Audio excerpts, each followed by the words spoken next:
Good morning, everybody. Good afternoon to those joining from China. It's welcome to this webinar today. My name is Alessio Pettino from the EU SME Centre. It's a great pleasure to welcome you to this webinar on open innovation, incredibly important topic which has received growing attention from European companies in China as well. This webinar is co-organized by the EU SME Centre and the European Chamber Nanjing office, and we are very happy of this cooperation, which is not the first one and hopefully not the last one. So today's webinar will be divided. We have three distinguished speakers who will cover the topic, who will address the topic of open innovation from different perspectives. Before doing that, I would like to spend a couple of minutes on introducing our project. The EU SME Centre is a project funded by the European Union since 2010, so 13 years already. And our mission is to help European small and medium-sized enterprises to export to China, to get to know China, to understand how the dynamics of the Chinese market. And we do so through various services. We are implemented by a consortium of chambers of commerce, of which you can see on the bottom. And we are very happy again that the European Chamber has been one of the most active partners since the very beginning of the project more than a decade ago. Yeah, I mentioned we support SMEs. We do so through different services, which you can see here. And I would like to maybe focus on just on a few of them. We have a knowledge center. Basically, we write reports, market reports, but also market access guidelines or other kind of report to help SMEs understand the topic. And we have quite a few in the innovation field. We also have those that you see here, just a few examples, but we have more than 200 reports, including on incentives for R&D or industrial software or and many others. All of them are free. Actually, you can go to our website to access the full list. Now, before we also have an advice center, actually a sort of help desk that you can use. You can write to us through our website, and we have a team of experts that will address these questions. And could be also very technical questions, including standards that needs to be met in order to export a product, certification process, costs, and so on. I will end it here so that we can move with the core part of the webinar. I'd like to give the floor to Ms. Haiyan Yao now, who is the General Manager of the European Chamber Nanjing office. Haiyan, the floor is yours. Thank you, Alice. Hello, everyone. It's delightful to connect here, and it's pleased to collaborate with the EU SME Centre on hosting this webinar, involving your critical participation and expertise in innovation. So before we dive in, allow me to briefly introduce the European Union Chamber of Commerce in China to all of you. And European Chamber initiated in 2000 in Beijing, and we have expanded to 7 chapters and 9 offices across China over the last 22 years, representing over 90% of Europe's investment here in China. We include representatives from big companies like Siemens, BASF, SAP, as well as SMEs. Half of our members are SMEs, and we are proud that some of our members are the hidden champion in their industries. Our objective is to, next slide, please. Our objective is to provide an engaging platform for European business leaders to interact, discuss, and foster dialogue with local government.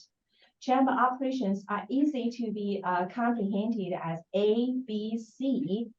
A stands for advocacy. Our members can participate actively in influencing China's market openings and regulatory reforms through interactions with both Chinese and EU governments.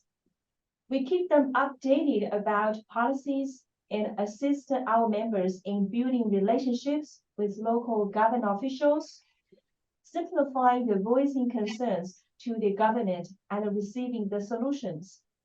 B is business intelligence. Next slide, please. Thank you. Giving members access to relevant information on doing business in China through seminars and training or regular publication on relevant topics. The webinar today is an example. We are gathering to deeply explore and discuss shared topics of mutual interest and crucial business concerns. Next slide, please.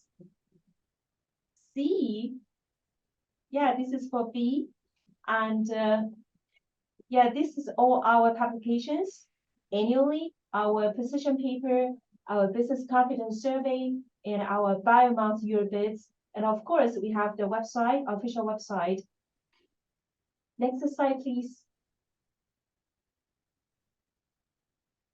Yeah, this page is about the C. C stands for community. So we foster networking among members and stakeholders. As part of European Chamber with more than 1,800 companies nationwide, our events offer excellent opportunity to grow your professional connections and meet potential collaborators. And last slide. Here, our advocacy members who are present. So your attention is very much appreciated. Now I'd like to offer the floor to Alicio, our moderator today. Thank you. Thank you very much, Haiyan, for this introduction about the chamber. Now let's move into the core part of this webinar. It's my great pleasure to introduce the first speaker, Mr. Jason Hua, who is the Global IT Vice President and General Manager at DB Schenker IT Shared Service Center, China. And Jason has almost 2 decades of experience and leads the company's digital strategy in China and realizing business value through technological innovation. So Jason, I will leave the floor to you. Also, if you want to spend a few words more about your profile, your background, and welcome again, and thank you for sharing your insights today. Like Alex introduced, I'm currently heading the global IT Vice President of DB Schenker and also the legal representative and the General Manager of Schenker's Global IT Shared Service Center in China. DB Schenker is a logistic market leader with a strong footprint globally. Actually, as far as I understand, it's the 3rd biggest logistics service provider worldwide. Then I take the end-to-end responsibility of leading a technology organization of over 600 tech talents across infrastructure, enterprise application, digital solution, data analytics, data science to empower DB Schenker's business growth aspiration at its core business in air, in ocean, in land, and in contract logistics globally, of course, through digital innovation and delivery excellence. So today, as a first one, I'd like to share with all of you my view on the opportunities and also challenges arising from the current open innovation in China. First, a little bit about my understanding about innovation, because it's an approach that emphasizes the importance of, especially for collaboration, for knowledge sharing, for partnership. Open innovation recognizes that innovation is not really a closed, a siloed, and isolated process, but more an open, interactive process that requires a wide variety of participants to contribute and to share knowledge, to share resources, to share value. I think, to me, the key principle is don't rely on internal capabilities, but look outside, utilize external knowledge and resources. Don't retain the knowledge and the results within ourselves, but share and exchange, and don't pursue one's own interests, but seek a win-win situation. And I think what I have observed, maybe I was wrong, I'm wrong, the open innovation in China is kindly more with diversity and inclusion, which is a little bit slightly different from what we so-called the craftsmanship spirit, which is more emphasized in Europe. This is the one of the difference I want to highlight. Then China definitely very much rely on open innovation, especially for the recent decades, because China has a long history of economic and technological development. And especially in recent, I think 1 and 2 decades, China has achieved a phenomenal economic growth over the past, So China has become the second largest economy in the world. However, in the past, this growth has been based on, for example, cheap labor, cheap resource consumption, and economies of scale, rather than what we say technology innovation. China has long time being seen as a follower rather than a leader, a maker rather than an innovator. For many years, China's approach to innovation has been closed, copycat, and efficiency-oriented. And as a consequence, as a result, it lacks of certain originality, certain collaboration, and flexibility. However, if you look at especially the latest 10 years, China has begun to shift from really from a manufacturing-based economy to an innovation-driven economy. China has implemented an innovation-driven development strategy, promoted reform on the science, on the technology system, and increased investment in these areas. And also, China has strengthened protection of intellectual property rights and also the cultivation of human resource, talent resources, encourage the enterprise-led, self-led innovation, and also the social participation in it, and moreover, actively participating into international collaboration and the competition, and of course, has achieved a leading edge in many of the areas, such as especially, I think what China is known for example, the mobile internet, the AI, and e-commerce, of course. So this stage also is when China started to implement its open innovation policies. So we talked a lot about the efforts from government, because in China, if you do business, the government has played an important role, and of course also in promoting open innovation. The government has formulated a series of policies, initiatives to support open innovation, such as the outline of the national the national medium long-term science and technology development plan, and also the outline of the national strategy for innovation-driven development. All these plans, and of course others, all these plans emphasize the principles of collaborative innovation and the win-win sharing, and put forward specific goals, tasks, and measures. The government has also established many programs, intense incentives, and funding mechanisms to support innovation, support open innovation, such as the National Key R&D program, such as the Fund for the Transformation of Science and the Technological Achievements. These policy or initiatives provide strong guidance, provide strong support and guarantee for innovation. The government also introduced a series of to increase the support for innovation at national level, at the local level. So you really have something from the country level, or from the jurisdiction level, and also from the industry level. If you work for manufacturing, if you work for, like myself, for IT, if you work for healthcare. So different industry have different policies and initiatives, and also from enterprise level. So even for those big unicorns like Tencent, like Alibaba, they have certain measures driven by themselves, by the enterprise themselves. So we are not only talking about financial investment, but also a variety investments such as tax incentive, such as the IP protection, such as the talent introduction. So what else? The government also provides you the hardware facility for innovation through the, for example, through the establishment of a series of national platforms.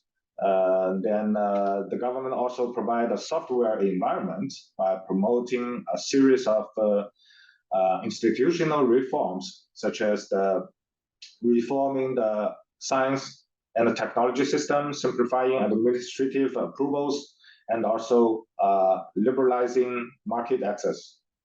So with all these transformation and innovative developments, many science and technology center and the innovation cluster have been emerged, such as we will talk about the Shenzhen, Beijing, and Guangzhou, as they are almost the top 3 biggest city in China.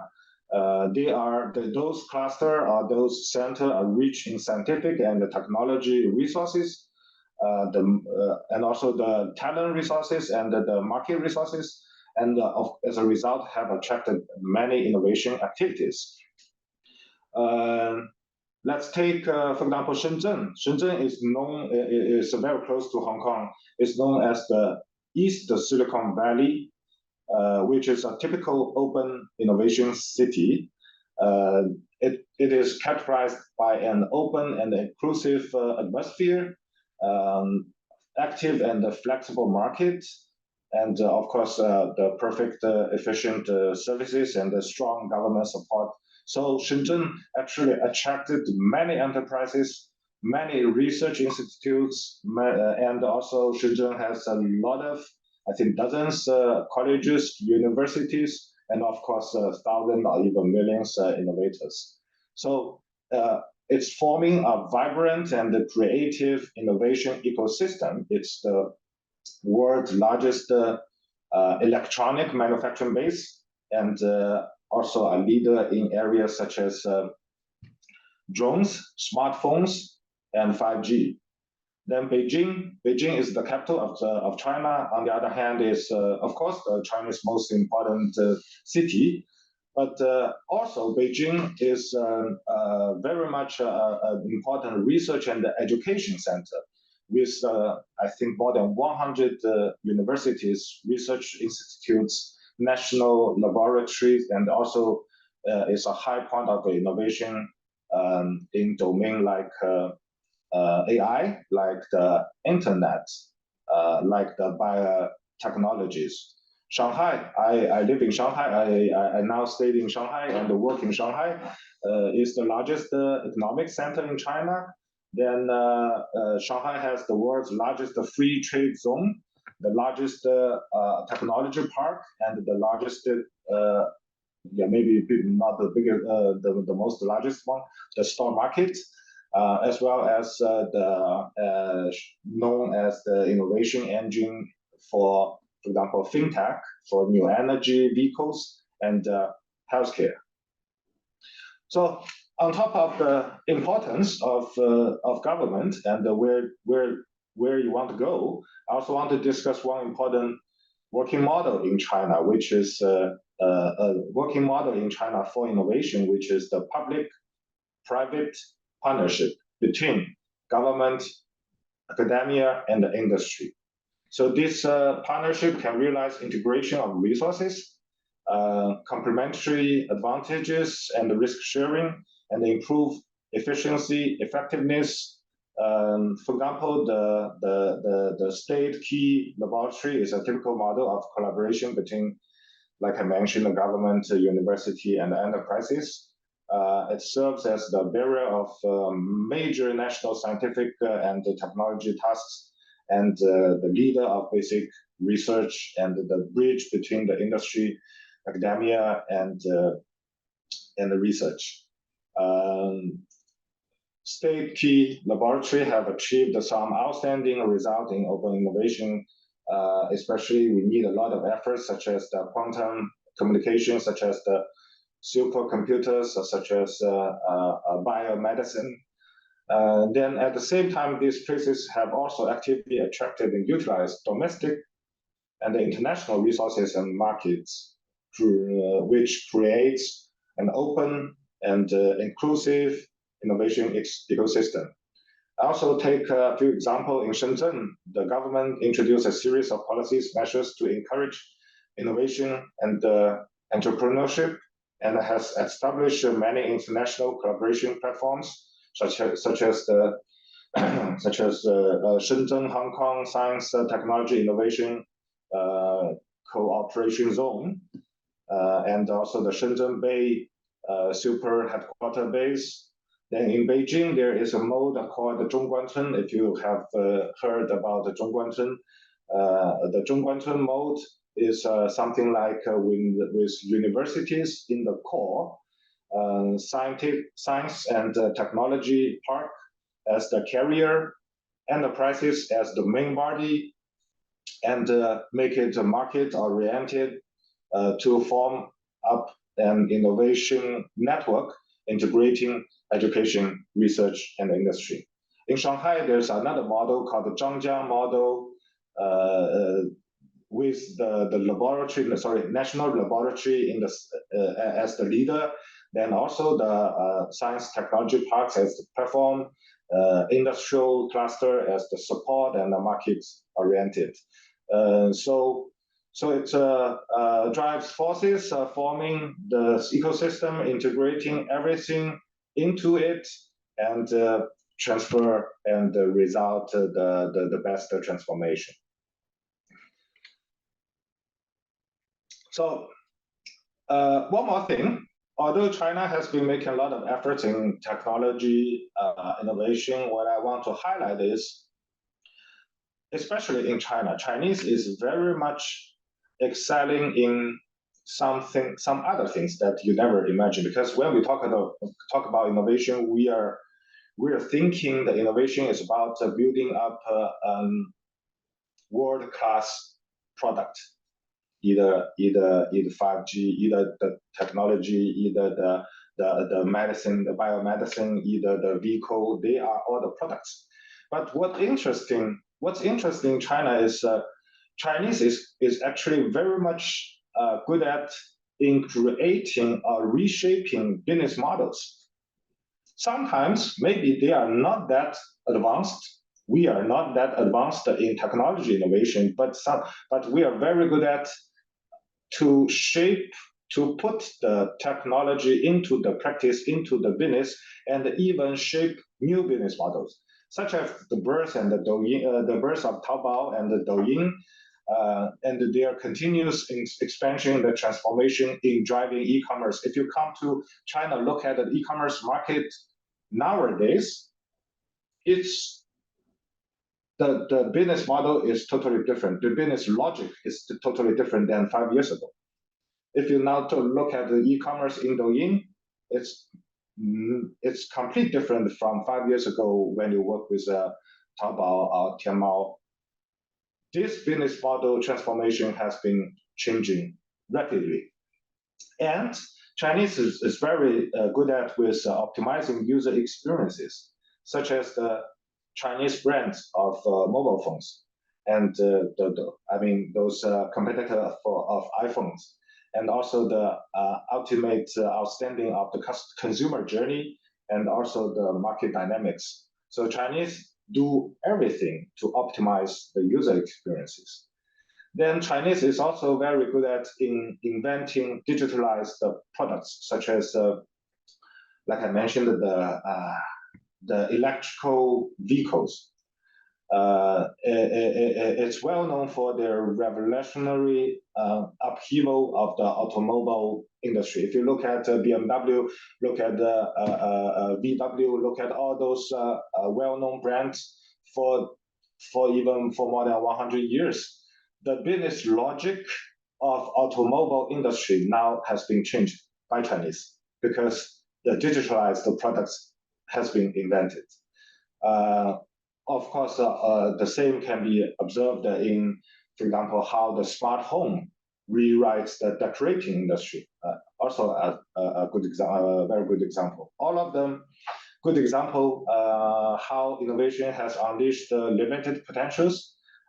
What's more important is this journey in China never ends. Then for the future outlook, we can see the potential future development and the trend of open innovation in China from a few aspects. The first one is really about what we call the industrial upgrading. China is accelerating the cultivation of new advantages in international collaboration, competition, by promoting the advantages the industry to go out. So now you see a lot of Chinese enterprise go west. Go west means not only to go Europe, but also to US, to worldwide, to even to Southeast Asia. So really, Chinese enterprise go out, carrying out the collaboration in advanced technology and also enhancing the international business capacity of them. For example, there's a white paper called 2023, Development and the Practice of Large Enterprises, Open Innovation in China, which shows that more and more Chinese large enterprises now collaborating with outstanding global startups, with those global scientific research institute and investment institute through the open innovation model, exploring new technology, new products, new model, new business model, new formats, new demands, and eventually forming up a new market. And in the end, realizing the transformation and the upgrading of the industries. Second thing could be the technology revolution. China is now actively participating in the global scientific technology revolution and industry transformation, taking all those orientation moving from in the past more like a working peer or even a follower to a leadership in many fields, forming the Chinese school of thought that leads global academic development and producing original achievement that have a significant impact on the world's scientific technology development. And of course, also has a positive impact on the progress of human civilization. For example, in the field of AI, which is my area, also, for example, the biomedicine, the new energy, and the other area, China now has achieved a series of impressive results with international influence, and even is continuously improving its position in the global pattern, innovation pattern. So with all these changes, now China is more stepped out to more global footprints. We also have a global governance. So China is also actively participating in the coordination of international macroeconomic policies, promoting the improvement of the international governance structure and contributing Chinese wisdom and the Chinese solution to the global economic growth and stability. Take some example, China played a very constructive role in addressing climate change, preventing and controlling the pandemic in the past 3-4 years, safeguarding cybersecurity, promoting trade, investment, liberalization, facilitation, demonstrate China's role as a responsible major country. So that almost goes to the end of my sharing. I really want to highlight the changing. China has been in a changing footprint during the recent 3 decades. Then if you look at especially for the recent 5-10 years, it's even changed a lot, changed much more. So I will say let's welcome more Westerner really come to China to firsthand feel the rhythm of the innovation in China, and then you can then explain about the China's innovation situation by yourselves. It's been, to be honest, it's been changed a lot. Definitely, much more can be elaborated in any one of the area that I explained.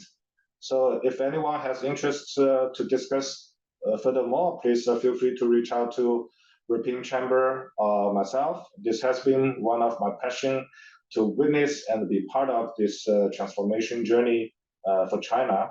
So that's so I welcome to all the idea to be exchanged here. The same. Over back to you, Alex.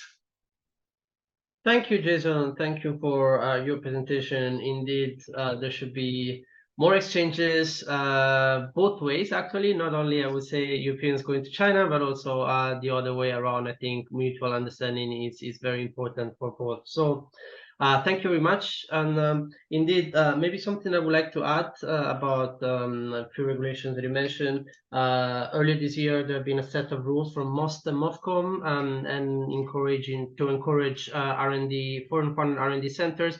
And one of the key targets of these regulations are actually foreign companies that launch some open innovation activities. So it's not just about R&D centers, but also those that have some open innovation activities. And we have covered these regulations.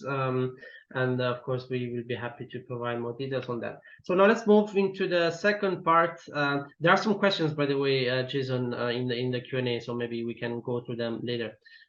We move now to the second part of this webinar. We have Mr. Frank Redeker. Very happy to have you again. Mr. Frank has a lot, many years of experience worldwide, including 10 as a general manager in China, focusing on different industry, manufacturing, automotive, heavy machinery, and foundry. And he has also been a board member of the European Chamber in Nanjing and Tianjin for many years. So, Frank, thank you again for being with us, and the floor is yours. Yeah, thank you very much. And yeah, it sounds like I have to realize that I'm getting really old. I hope you guys can hear me very well. Very well. Yeah. Okay. So yeah, then let's quickly, because you already introduced me quite nicely. I'm also the board member, and I'm quite happy working in the Nanjing chapter with Haiyan and her team, and support you in the EU SME Centre as much as we possibly can. So having said that, I'm also heading our small company, Reach Talent Consulting, that is actually promoting talents and technical experts and in many different areas of the business lines that basically is cross-border placements, means we focus on Europe, which also means we also focus on China. We have domestic clients as well as we do service customers in Europe. But aside of this, actually the innovation part is something that we are facing every day in our daily life, because the companies talk to us because they are in desperate demand to increase their R&D footprint, particularly also in China. And then we also see other companies moving into different areas of Asia for the matter. And therefore, I'm quite happy to have this speech today and introduce you the Innovation Ecosystems report that we've released a few months ago from the European Chamber. So if you please go to the next slide, then we can share the report. Yes, the main question everybody has heard being asked within the companies, you know, is like the song, should I stay or should I go now? But it actually is really all related to the fact of are you committed to the Chinese market or not? And at the end, you can have basically the two choices. You can either stay in Europe for the matter and wait for Chinese competitors to branch out into Europe, which we actually can see in the EV market right now. And you just wait until the Chinese people with their innovation ecosystem come and knock at your door. And then the other alternative is actually you start to engage in China even more actively and then compete with the local counterparts, and knowing the challenges that you will be facing simply because of the political benefits and the social, political landscape that you are not really familiar in. But at the end of the day, that's basically what it comes down to when you ask your question, you want to stay or you want to leave. And the thing is really, if you're not able to engage, then you just simply wait until you become a part of the menu in the R&D world, because innovation drives the development, drives the company, is driven by customer demand to grow, to continue to launch new products, and sooner or later, there's no other option than to move forward and to grow. And of course, it is a quite challenging part when you consider the current geopolitical factors that really drive a difference. And you can see this in the reports that we have issued, also in the business confidence survey as general, that the R&D functions really suffer, considering the circumstances that we all know from the geopolitical situation. And as a result of this situation, we basically have different decisions being made in China, and that actually impacts our business in a daily life. And you can see this, for example, in the private tutoring segment. You can see this in the consumer internet industry, in the real estate industry. There's a lot of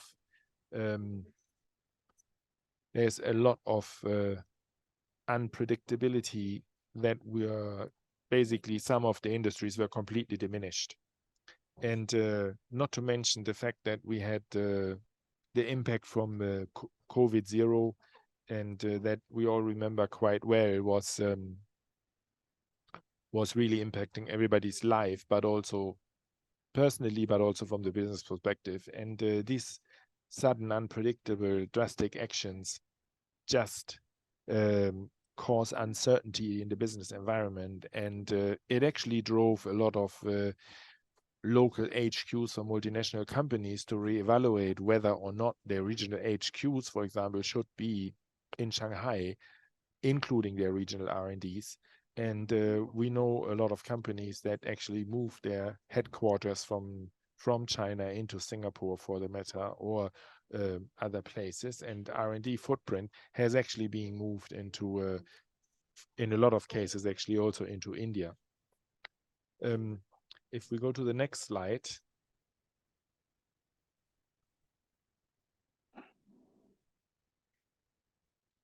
We actually, I'd like to mention that this is the second of a third-part survey, and you will see in the report out of the second one that we basically launched this report in June 22nd, and then this one was actually conducted in April, but a lot of the actual feedback and individual interviews happened, as a matter of fact, in the period of January and February this year.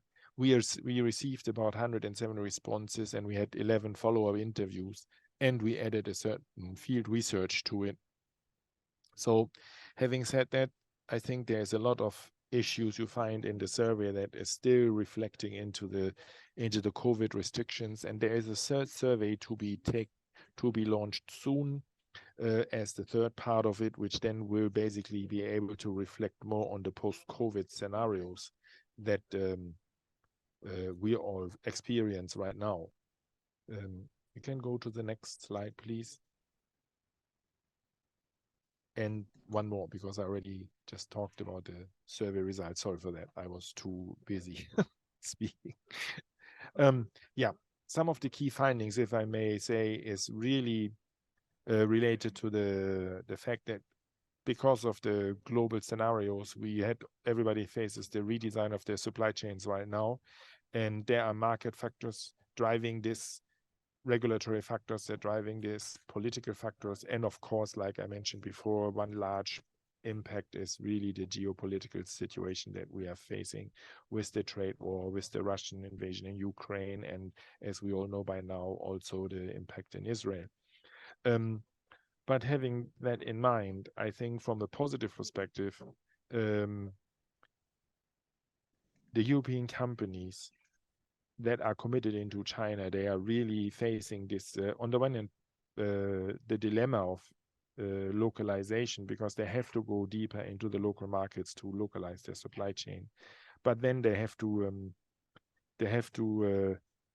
navigate through this very, let's say, colorful landscape of policies, structures, either with positive influencing factors of the regulations, as well as the regulatory factors that also have negative impact in their localization strategy. So for them to maneuver in this uncertainty really takes a lot of focus and insight, because like I mentioned, the Chinese government is advancing in self-reliance technology campaigns, and for the same reason as we know that what we can see happens in Europe as well as in the US, that everybody is want to disconnect in a certain manner to be not as much depending on the other party.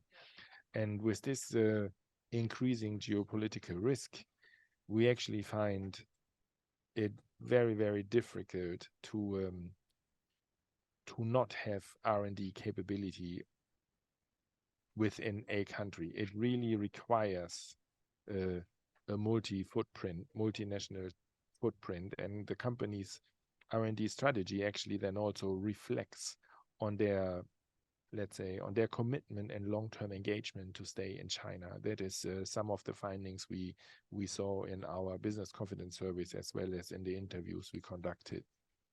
If we can continue to the next one, please. So at the end of the day, I always ask the question, who actually pays for innovation? And I think the answer there is very simple. It's the customer. Because innovation drives the business, that's true. But at the end of the day, the innovation is initiated by customers with their new ideas and demands that come up by utilizing current products. And China is actually trying in their R&D side to really consolidate in many different areas these R&D capabilities. And when you can see this, for example, in the chemical industry, you can see this in manufacturing, and which probably Helmut can share a little bit more in detail. We heard already from Jason that also in their area, of course, particularly in IT, China has been at the front end of the development in this area. But then you can see in the EV car market, it's really very, very similar. But I also have to say that with regard to multinational companies, we can see that it's rather a small R and a big D. Means the real research actually doesn't happen in China, and that's mostly cost driven. We rather focus in China more on the development and then customize it and localize it to the local demands, rather than having really basic research done, simply because of a cost factor and also, I think, a time issue. So in most of the cases, we are facing that that the research part comes a little short. But that's some of the findings we had. We have actually quite positive market factors considering why people should go into the local markets and why people should invest into R&D significantly in China. Is simply because the size of the market is more or less 61%. And there's a very, very strong demand and appetite for innovative products and goods. And that is quite differently from the demand that we are facing in China compared to Europe, for example. Yeah. And you can see this, for example, in the car industry, when you see the current designs of the cars, they are more and more the looks of the car are more and more designed to meet the requirements of the Chinese customer. I like to say that, believe it or not, but the Rolls-Royce customer target group is a middle age 30 to middle age 45. Now you can ask yourself, and they are Chinese customer. So if you want to see the new Rolls-Royce designs from interior as well as exterior, it will meet the mid-30s to 40s age group of the Chinese customer, rather than the traditional, what we would think when I look at my age group, being traditional British, well-established aristocrats. So those things have totally changed. The same as the pace in the R&D results. You can also see the time to market is a very critical point, and it is driven by customers. And in nowadays, you know, R&D designs for cars, for the matter, was like 2 to 3 years as a development cycle, in some cases 5 years. And now the manufacturers, the OEMs in China, push it to below 24 months, in some cases by BYD even for 18. So I think there are very, very significant differences that we need to consider, why we need to localize as well as everything else, the R&D teams. And as I said, we had already the key for the dynamics in the market is really the technology that can be that we need to look into, why we should be careful to enter the R&D into China is a little bit, because some technologies are really saturated already. There are too many people doing the same thing in the market. Then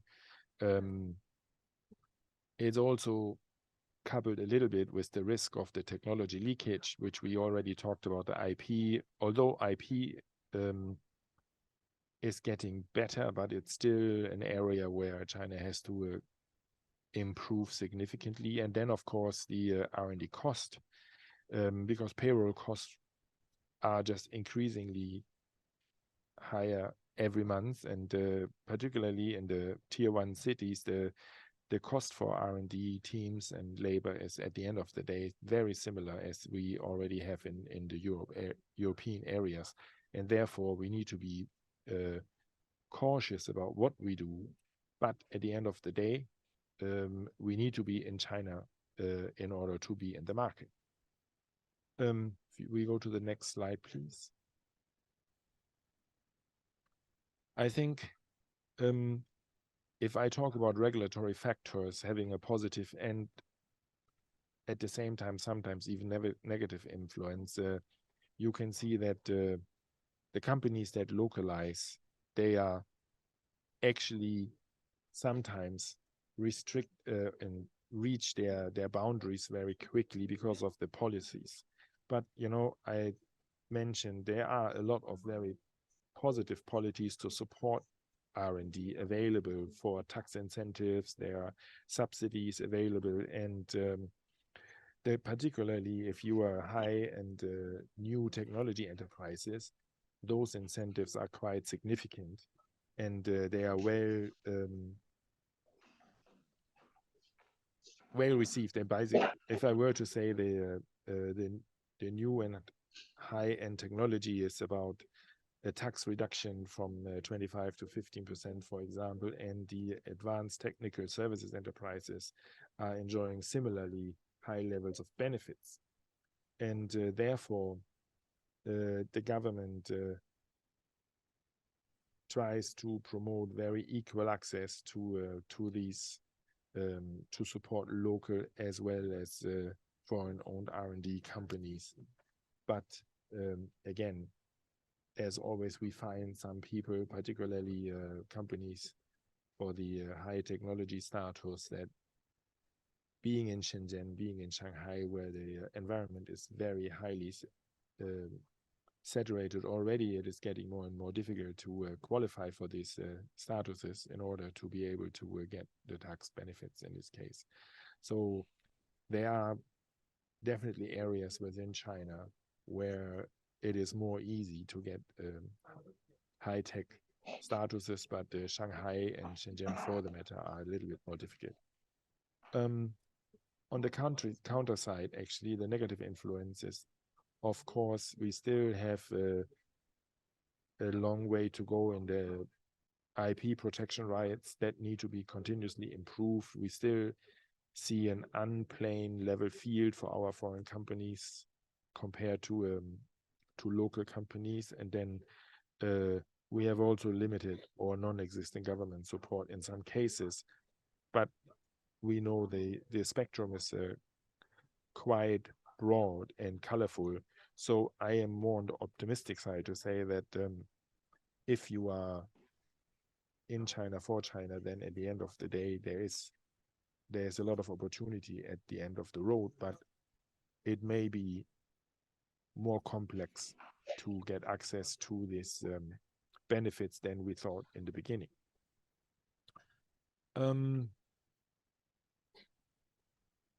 Let us go then to the next slide, please. The Chinese government is making ongoing advances for technology realliances and campaigns. And I just need to have a quick check on my time. I think I'm almost over time, right? Yes, slightly.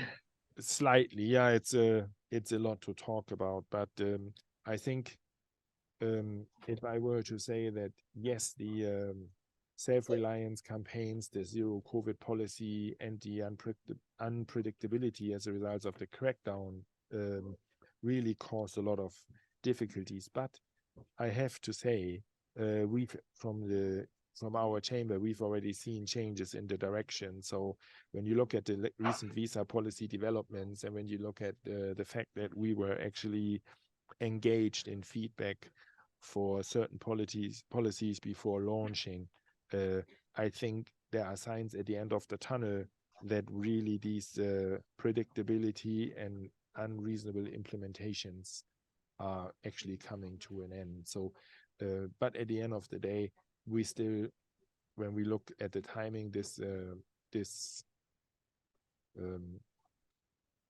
report was issued, it really reflects the situation quite well. And you can, in this report, as well as in the business survey, see that many multinational companies are still very concerned. And that is mainly driven by the geopolitical crisis that we see worldwide. And therefore, the sentiment falls down into R&D functions as well, as I mentioned. So if we now go to the next slide, I will keep this very short, just a quick overview in terms of the trends of R&D strategies and activities in China and the way forward. But if you don't mind, I think I will just highlight the fact that about 45% of our respondents came back with the fact that the global crisis imposed by the Russian invasion actually caused significant impact to their business, the same as with COVID.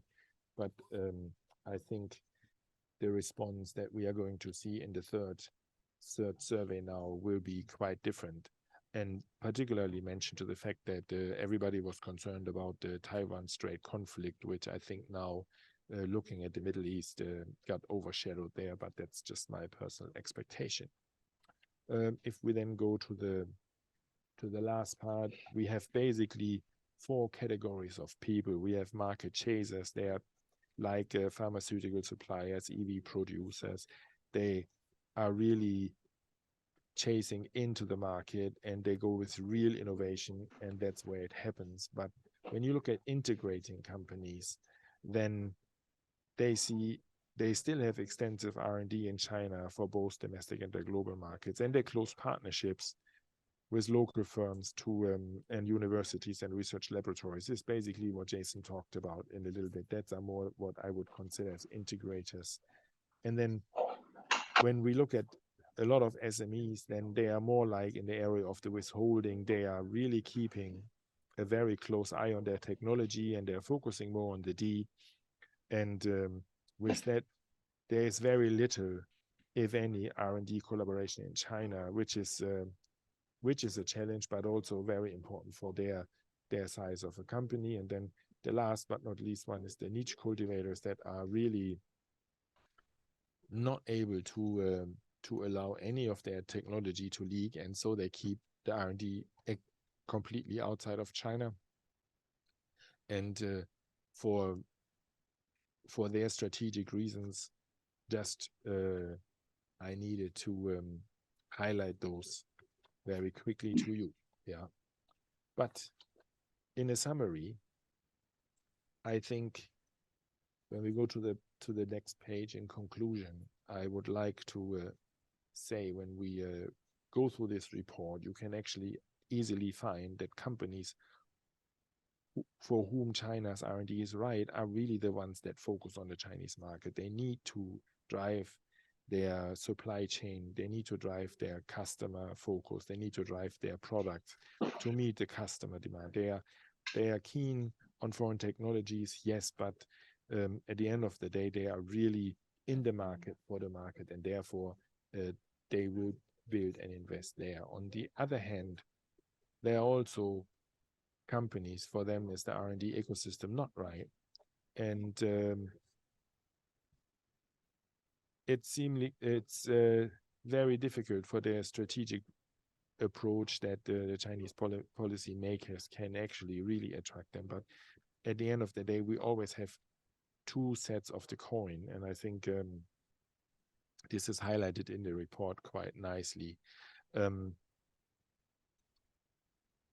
But at the moment, when the report was issued, it was very clear that the R&D spend is decreasing greatly by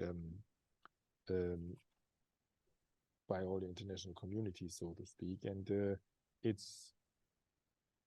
it's really something that we need to work on to change the picture of China again, due to the general global media and geopolitical situation. Yeah, I think that's basically all I have there.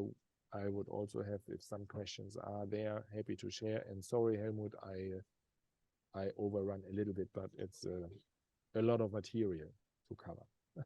Thank you, Frank, and thank you for your presentation. And I think many interesting parts I found particularly interesting, especially when you say there is little R and a lot of D, but yeah, you mentioned it's mostly for a cost reason. I would also, maybe we can go through it in the Q&A later. We'd also like to know maybe about the risks, and not necessarily IP, but also other kind of risk, if they could be an additional factor in addition to cost. Maybe we address this later during the Q&A. Now let's move to the last presentation, which will be more, I believe, from the manufacturing, from the operational perspective. Mr. Helmut Güsten, very welcome to be here. Helmut is a distinguished German professional with a background in mechanical engineering, many years of experience in management role in China and in many countries in the world. So Helmut, I will leave it here. I give the floor to you now, and thank you again for being with us. Thank you so much. Alex, how much time do I have? Because I can tailor it. Originally it was supposed to be 15 minutes. We are already 15 minutes late, so it's up to you. I think, okay. Yeah, up to you. I will try to do it in maybe in 10 minutes. All right. Thank you very much for giving me the opportunity. I want to take you on a journey through SME in China for the last 30 years, and that journey is my own journey. So I've always worked for SMEs, for family-owned businesses from Germany, and things have changed over time, and I just want to describe these changes, and maybe I'll focus more on the product and I leave the industrialization out. So when I came to China in 1994, the market needed basically industry in products mainly focus on infrastructure, and the politics were interested in employment for the people. So foreign companies, we provided relatively mature, I don't want to say old, Western products for the domestic Chinese market. And additionally, low wages provided additional opportunities for multinationals to produce in China for the world. Having said that, the SMEs are not really interested in that traditionally. We just want to go where our market is. And of course, at that time, industrialization was made in Europe and imported to China to use that. Second step, about the turn of the millennium, we detected a thirst for technology competence in China. So the market demanded state-of-the-art Western product. They didn't want the old stuff or the simple China versions. And China was starting to learn from their suppliers and their competitive partners. The industrialization equipment at that time was still imported, and we still had the cheap labor. That means we had a lot of manual assembly, but testing, quality relevant testing was of course done on made in Europe equipment. And then in the 2005, 2006, the market demanded innovations from multinational companies. So that was new. They wanted what the Western world got as new products. And you could see that in the car industry. I know 2006, I think, was the first year where Western car companies were urged to launch their new models, not in their home market, but in China. And that was really a significant thing. And then China was also understanding that innovation is an important thing, and innovation, the significance of the process, is also helpful for the country. And on the industrialization side, we've still used internationally designed but locally sourced manufacturing solution. That was new, and with that also a market for industrialization equipment built up. And you know, at that time, 2007, the iPhone came out, it was made in China. And so there was an industry also looking at how do we produce high-tech, innovative products. And now, since maybe 2015, and now I'm talking for our industry is the home appliance industry, we are beyond that, because the home appliance industry has innovations that are tailored to Chinese consumers. And that was an interesting trend. And as an SME, normally you go into China and your R&D stays back home. You don't need an R&D because all the products are designed back home. So suddenly the market demanded tailor-made innovations that were different from the home market. And I wanted to let you know two examples here. In Europe and in the whole Western world, your washing machine is basically in the garage or in the cellar. In China, there's no garage and there's no cellar. So people have their washing machine in the living area. So that gave the washing machine a potential to become a status symbol. So if you look at the washing machines in China, especially the high ends, the Casates from Haier or the Comos from Midea, they radiate wealth. And if you have them in your home, they say, I can afford to pay money for a washing machine. In Germany, never would even consider paying so much money. And the finish outside is just amazing. It's like a car paint job, and it's all no buttons and no dials and anything. Everything is a touch display. And also something that was interesting, and I remember vividly that we were talking about Chinese want to see their mobile phone internet, want to see the washing machine integrated in their mobile phone apps. And our R&D in Germany said, there's no user case for that. There's no benefit for the users. We don't do that. And in China or all in Asia, customers are willing to pay for that. For them, it's also a status symbol. So that was an interesting development. A second quite interesting innovation was that we make openers for dishwashers. And in the Western world, we open the door after the dishwasher cycle, because while it's still warm and you open the door, the drying process is accelerated. In China, people looked at that and the benefit for the user was that you have a better energy rating because the drying process costs energy. And in China, our customers looked at that and say, okay, you open the door and it dries faster, I understand that, but then all the dirt can come in, and animals and viruses and bacteria, it's not hygienic.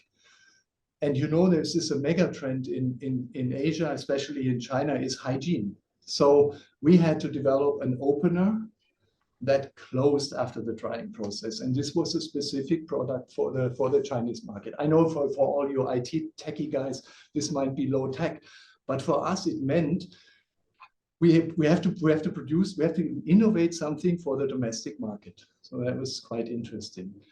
And what we saw also is that the duration of the product life cycle got shorter, and the development of new platforms, washing machine platforms, dishwasher platforms, were tremendously fast. And this was something that our development in Germany could not handle anymore. And similar to that, suddenly, for all the things we developed, there were plenty of industrialization equipment available in China. And now, because labor is really expensive, they focused on the right thing, on speed, on productivity, and on quality. And the materials and the components for that were really available everywhere. So what does that mean for SME in the process? And this is really my personal experience. If you are in that situation, your headquarter does not see these trends, and they do not understand what the local developments are, what the local requirements are. And traditionally, they always were in a high chair of, we know what's new. And suddenly, the sales guy from China said, we need to develop something like this. And they said, I don't understand the benefit. I don't understand the use case. I don't understand why we should do that. So that leads to a disconnect between the headquarter and the subsidiary. And this is something we see a lot also with our other SME companies in our industry and in other industry. And that has the potential to go in two directions. One direction is the subsidiary gets a higher level of independence, has their own SME, has their own industrialization, and really is able to serve the customer in Asia. The worst case is that there's a disconnect. People say, what is he talking about? What do they want to do? Or they exchange the local management, or they even withdraw from the market. So this is two directions I have seen, thankfully not personally experienced. So I want to talk about one more thing that I think is really important, because customer expectation and local competition in terms of product development, they are so fast. They are so fast. They are really different from how we approach things in the beginning. They are not afraid to fail. When they look at the 80-20 rule, they are happy about the 80, whereas we look at the 20 and trying to push them towards 0. They are so fast in decision making. That's also in a multinational company such a difficult process. Where is the project located? Who approves the money? Is he just in vacation or sick, not available, does not really understand what all is about? They are super quick with industrialization. And one thing they have is our local competitors, they are very devoted towards their customers. We always think, oh, we are 75 years of history, and we've done the first of this and that 50 years ago, and we are basically the market leader or the niche leader here. Whereas the local supplier says, you want that, I do that, no question asked. So this is a big change, because when you become a local company, when we became a local company, we have to do the same things. And sometimes it's hard to get the whole group on board with that. And I want to stop here. I know there's maybe some questions or something, but I just don't want to take too much time and then devote Jason and Frank to answer their question. So this was just my little journey through China in times as an SME, and I hope it was a bit interesting for you. Thank you, Helmut. It was very interesting. And actually, I find it very interesting what you just said, that local Chinese companies are very devoted to their consumers. So basically, what the consumers want, they will deliver. Maybe one reflection that I was having is that about this approach. Do you think this approach might also have negative sides? Because, for instance, if you have if you do something new for each different consumers, it means that basically each consumer is a new project, which requires resources, requires a lot of stuff. While if you have a sort of standardized product which you might modify slightly, it might be more cost effective from you don't need to change it every time for each new consumer. So this is something also we heard from another company, that they prefer to have a standardized product, making some minor changes instead of basically doing something almost completely new for each consumer. So maybe we can share your views. I'll give you two sentences to that, and then Frank is we are looking at the business cases. Of course, we don't do everything, but the business case analysis is different from headquarters. So the total volume, the EAU, and the margin is different. So yes, you're right. There's a risk, and you have to manage that risk. Yeah, and I think Helmut, just to support this is, if you are not focused on your customer and you do not make products your customers really anticipate, then you develop product that's completely outside of what the customer is going to buy. So you basically, you can see this in the car industry. When you want to sell cars in China, the demand of the cars and the requirements are completely different.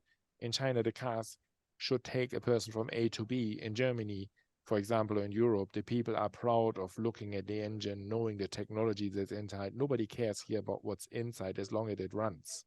Yeah, they actually care more for the KTV thing or the connectivity to watch online movies in the car. Honestly, I prefer my whatever 70-odd-inch kind of home theater in the couch. I'm not sitting in the car to watch a movie. That's not my point. But just is a very different mindset of the people's requirements or customer requirements. And from my background as a lean person, production guy as well, like Helmut, if you don't focus on your customer, you move yourself out of business. You sooner or later lose. But you need to be, of course, cost effective. So standards always drives me to remind of the Model T approach from Ford. You can get it any color you like as long as it's black. Yeah, that's the maximum of standardization. Yeah, and that takes you a certain way, but is not a lifetime protection. Yeah. Very good. Thank you for sharing this. Jason, I don't know if you want to add something else, otherwise we move into the other questions. I think I already see a lot of questions to me. Okay, so let's move into that. I would like to start with one in particular, which I will read it out. Could you give examples of your company's partnerships with Chinese local operators, and especially in this case, the person is asking for public operators, such as universities, research institutes, state laboratories, or more in general, from what you hear from your industry, some examples of good practices that European companies have in cooperating with local actors? That's a very good question. First thing, I have to admit, though I now work for DB Schenker, but I joined in April. So it's so my knowledge to DB Schenker as a company is kind of limited.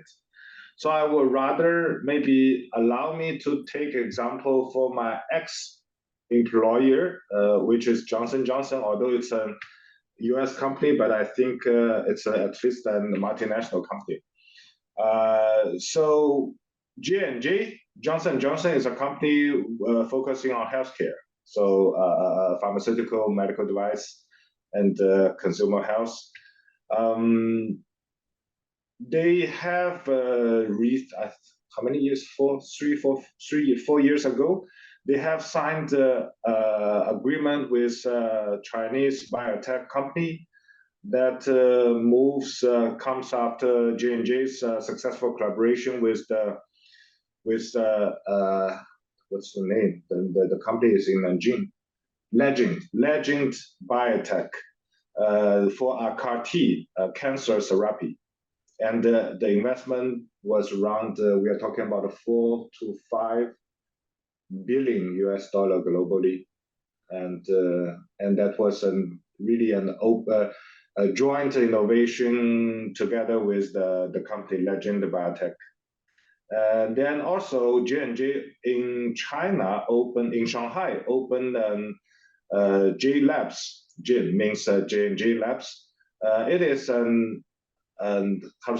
it is an innovation incubator located in Shanghai to help those startups, help those entrepreneurs turn great idea into great products.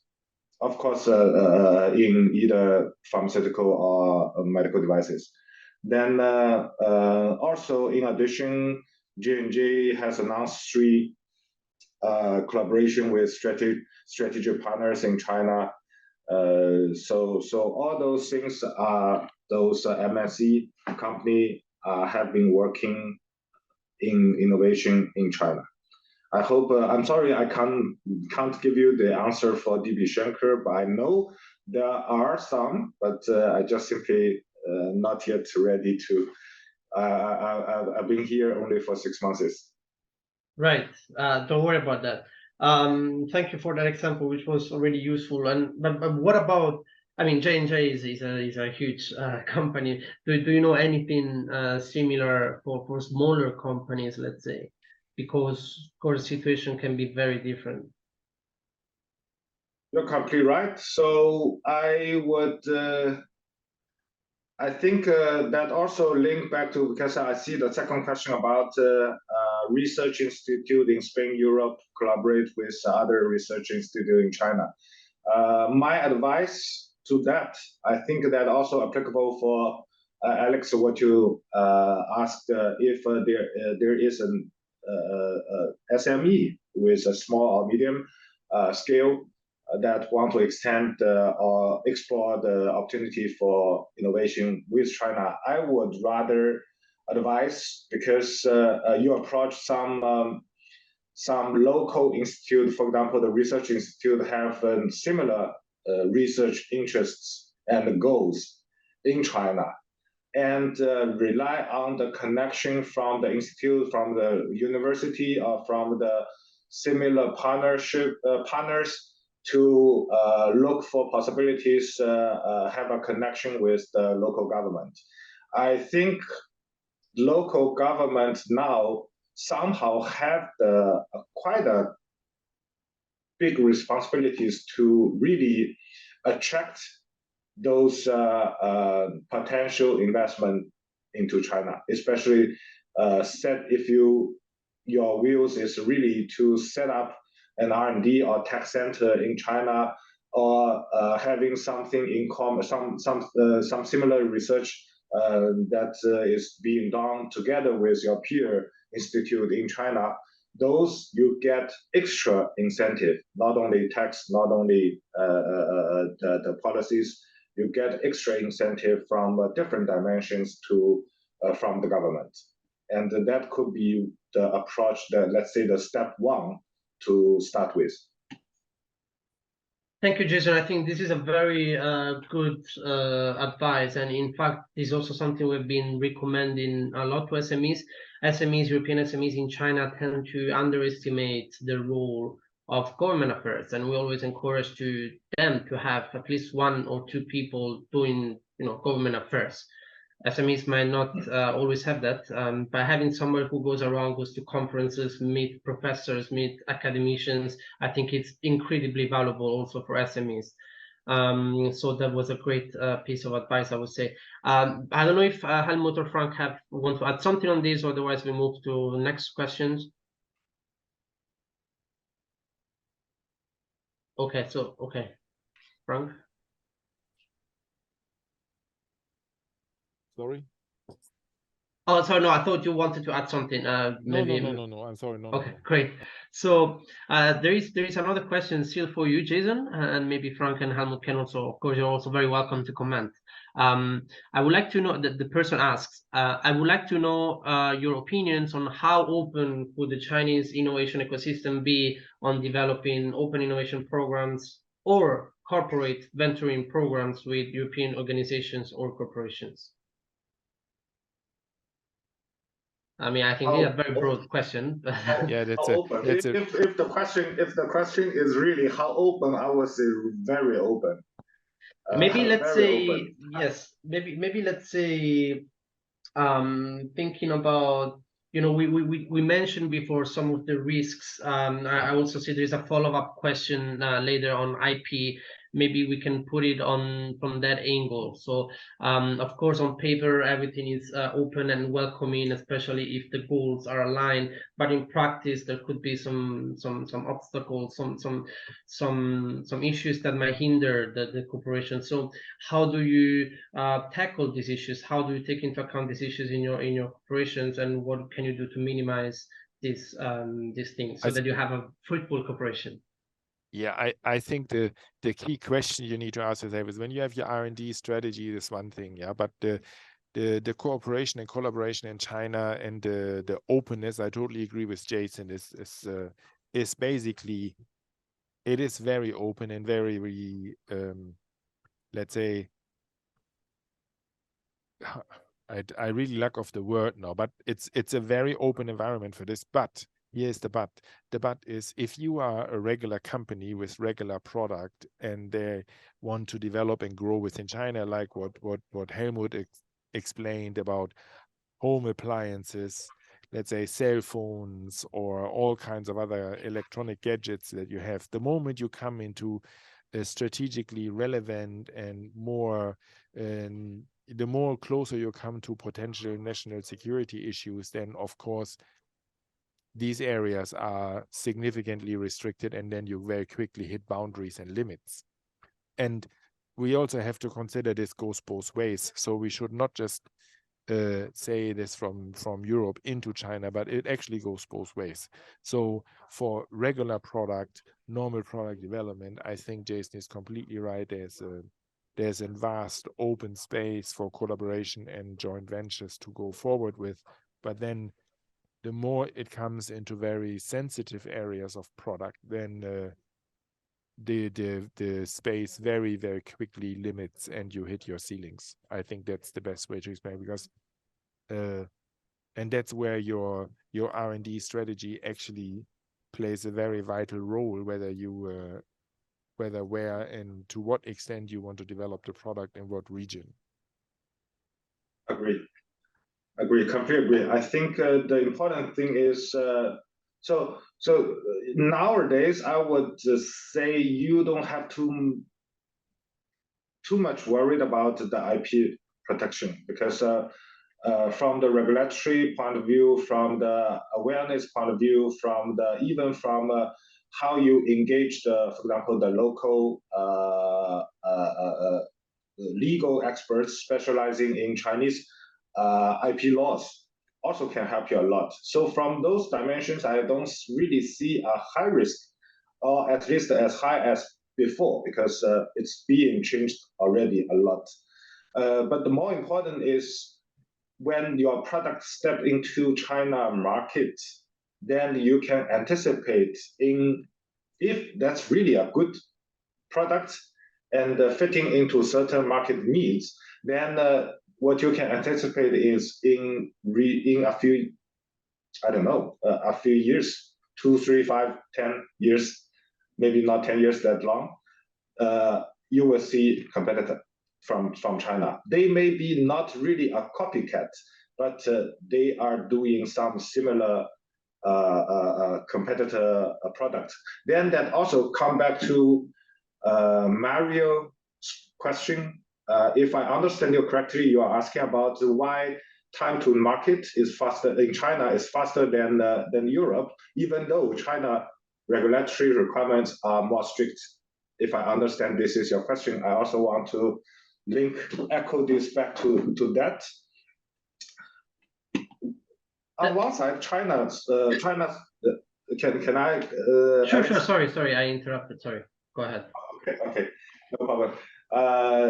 On one side, you're completely right. In certain area, China's regulatory are much strict, or at least a little bit stricter than Europe. But also consider a few aspects. First one, China has maybe the world's best supply chain integration. That means if you are creating a product, your upper stream, your downstream, those products are not being produced by yourself. You are buying from the market, or you are selling from to the market. That supply chain network in China is well established and integrated, so which allows smoother coordination between the different stage of the production. Second thing, Chinese is very good at with manufacturing efficiency. So China is known for its efficient manufacturing capabilities and infrastructure. So which also you can imagine enable a faster, I would say, the production life cycle, and also even a quicker scaling up of the manufacturing operation. The third point I want to mention is linked back to the question about in the future your peer, because Chinese is very good at with adaptability and agility. So they are very agile to adapt quickly or as fast as they can to change to adopt the market needs, market demands, or customer needs, customer demands, and by technology advancement. So it could be a challenge for everyone if you already have a product that you have been proud for decades, and with very advanced technology, but when it goes to China, don't underestimate the peer pressure you will encounter, because they are not really copying you, but if you are really a competitive product, then they try to research, they try to understand how it works, and they come up with their R&D and build up something that become, for example, become the competitor of iPhone. 10 years ago, iPhone is dominating in China. Nowadays, you see all the brands coming up there, and they are sometimes even better than iPhone. This is how China market works. Yeah, I hope I also address a little bit, Alex. Yeah. Please, Frank. Yeah, I think the key point that that is something that also Helmut already mentioned in his speech, is that from the foreign-owned headquarters and R&D center companies, that they have really difficulties to understand the speed of what the people are able here to do and to accomplish in a short time frame. It's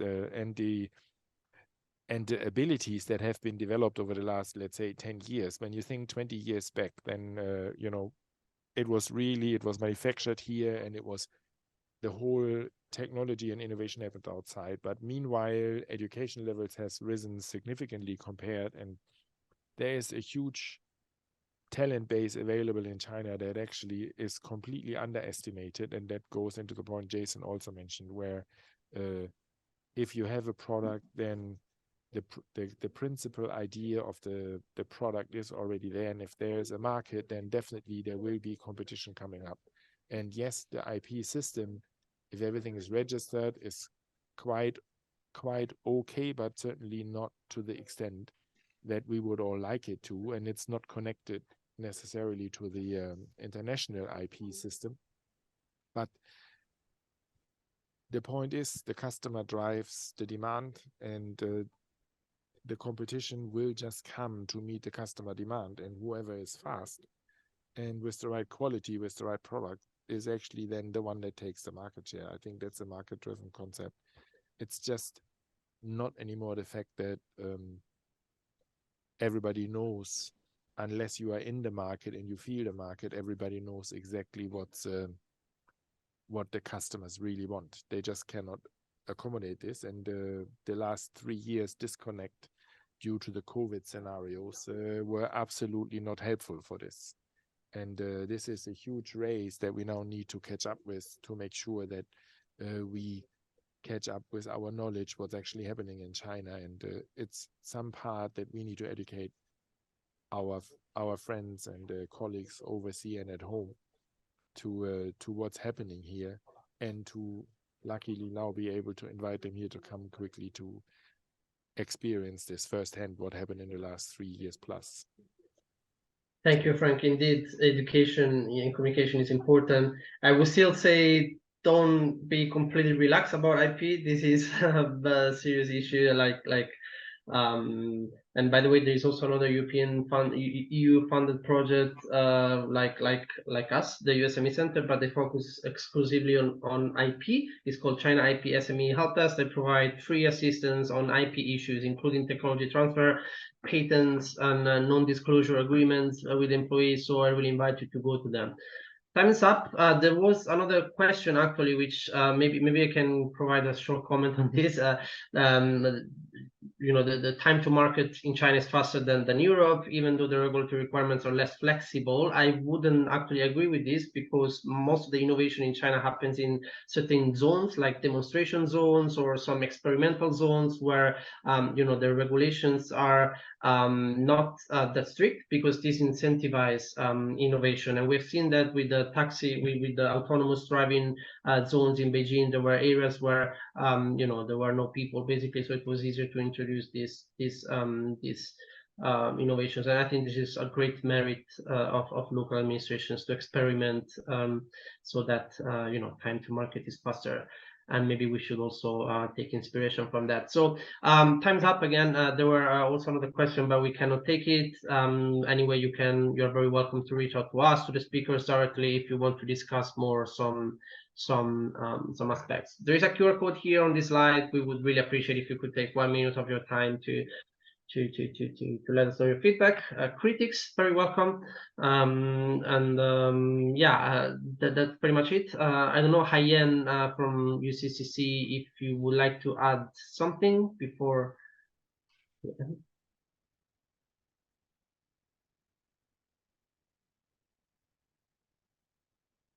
I guess that's a no. In any case, yes, we thank all the speakers, all the participants, and the European Chamber Nanjing chapter, who again does an incredible job, and Jiangsu is you know, probably the most important engine of innovation in China. So you're very welcome to go to meet the team.